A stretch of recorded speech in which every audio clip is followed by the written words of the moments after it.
Get stuck in a track bias in terms of education, Salts. And before we get into our best bets, just quickly, education segment. Now, talked about speed maps 2 weeks ago and last week with Fitzy and how you went about doing them.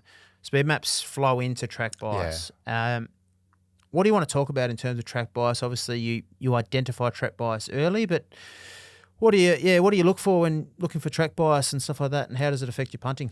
Well, I do a fair bit of early betting, so I sort of need to be on top of what the history shows so you can have the odds in your favour. And we spoke about what's the first thing you look at. Well, it's the weather. Yep. So the first thing we've looked at is the weather for Caulfield and Randwick and the wind as well to see, like, I know at Caulfield if it's a northwesterly, if it's raining, it's probably going to be off the fence. So you can try and predict what might happen because a lot of the time I'm betting on things I think are over the odds, so I want to get set early.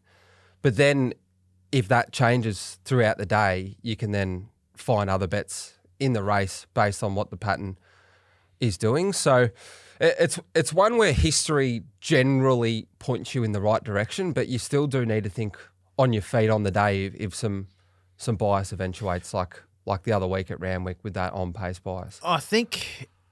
And you great points. I think also we say on-speed bias or on-pace bias, but a lot of it's actually mistaken for on-speed or leader bias when it's actually on-fence bias. Like, so you see it in Sydney all the time, Canterbury the same. Yeah. Horses obviously go to the front and they say it's leader bias, but horses behind lead, 3 back the fence on that faster ground. Like Randwick 2 weeks ago, it would have been a soft 7 on the inside lane and a heavy 10 outside of that, right? Yeah. So I think it's inside bias a lot of times rather than leader bias. You identify it. You obviously pick it up early. You look for trends, previous meetings, as you said. Also identify it early. You can get an edge. If you're expecting it to happen, I expected Randwick to be up and in last week, a fortnight ago. I didn't expect it to be as ridiculous as it was, but you're looking for that trend early. Yeah. Also, how it affects your play and your betting throughout the day. I think you've got to be adaptable. I often bet late in the piece now because I try and get as much information as possible. And we've seen so many bias tracks in recent times that you just have to be adaptable. You tip something, we tip something on this show, but you might change your mind. Like Andermatt, perfect example. You were heavily Andermatt a fortnight ago. Yeah. You suddenly realised it was back and wide on a track that you couldn't win from there. Yeah. Despite a firm, you might have changed your mind, right? Yeah. So you've got to be adaptable. That's a key one. If you identify a track bias and you're expecting it, you can also play with the market on Betfair. Bet in play. Eduardo finds a front easily or doesn't find the front but settles outside lead or whatever it might be. Yeah. Something finds a front that you like, take the price in play. Yeah. Or something's back and wide. It doesn't find the fence that you expect to find the fence. You can lay it in play as well. Yeah. So a few little secrets there. Anything to add?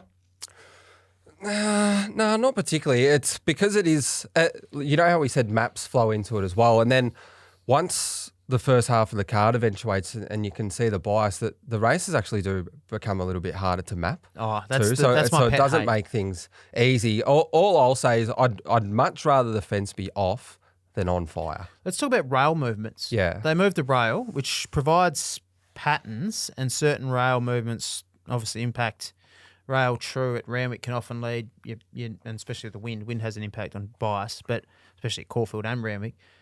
But there's a chain of thought that says leave the rail in the true. You won't get these fence bias days, and jockeys will find the best place to go. Yeah, there is that chain of thought, but Track managers hate it. if you're Randwick and you're backing up every 2 weeks and it's wet like it got is Everest always, and peaking. it's always true. Well, by a few months' time, the track is going to be an absolute disaster. So I'm not against the movements. I understand why they happen. Yep. Yeah. Interesting. Gamble responsibly. Call 1-800-858-858.